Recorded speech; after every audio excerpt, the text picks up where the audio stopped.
Venezuela राष्ट्रपति Maduro को किपरि धरागला बड़ खुलासा करिसेंती अमेरिका सेना मुख्य जनरल डैन राइजन केन। से कहते राति प्राय 10:46 रे मिशन आरंभ करने को अमेरिका सेना को निर्देश देते राष्ट्रपति डोनाल्ड ट्रंप। आकाश मार्गरू शक्ति प्रदर्शन करथिला अमेरिका सेना। यह ऑपरेशन रे मोट 150 रु अधिक विमान सामिल होते। एथिरे बोमा वर्षणकारी विमान युद्ध विमान एवं गुप्तचर तथ्य संग्रह करुवा विमान गुड़िक सारा राति आकाश में थिले। अमेरिकार एक विमान उपरकू गुली माड़ होइथिला किंतु ताहा उड़ीबा अवस्था रे थिला। अमेरिकार समस्त विमान सुरक्षित भाव में फेरी आसीछि।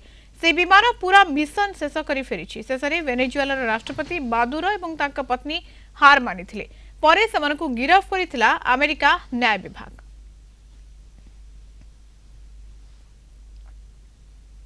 At 10:46 p.m. Eastern Time last night, the President ordered the United States military to move forward with this mission.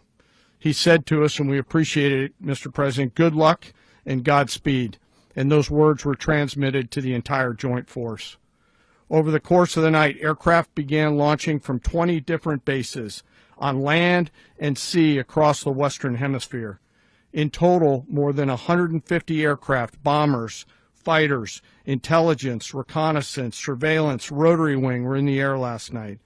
Thousands and thousands of hours of experience were airborne. Our youngest crew member was 20, and our oldest crew member was 49, and there's simply no match for American military might.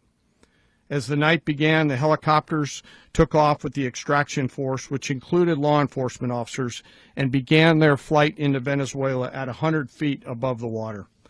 As they approached Venezuelan shores, the United States began layering different effects provided by Spacecom, Cybercom, and other members of the interagency to create a pathway. Overhead, those forces were protected by aircraft from the United States Marines, the United States Navy, the United States Air Force, and the Air National Guard. The force included F-22s, F-35s, F-18s, EA-18s, E-2s, B-1 bombers, and other support aircraft, as well as numerous remotely piloted drones. As the force began to approach Caracas, the Joint Air Component began dismantling and disabling the air defense systems in Venezuela, employing weapons to ensure the safe passage of the helicopters into the target area. The goal of our air component was, and always will be to protect the helicopters and the ground force and get them to the target and get them home. As the force crossed the last point of high terrain where they'd been hiding in the clutter, we assessed that we had maintained totally the element of surprise.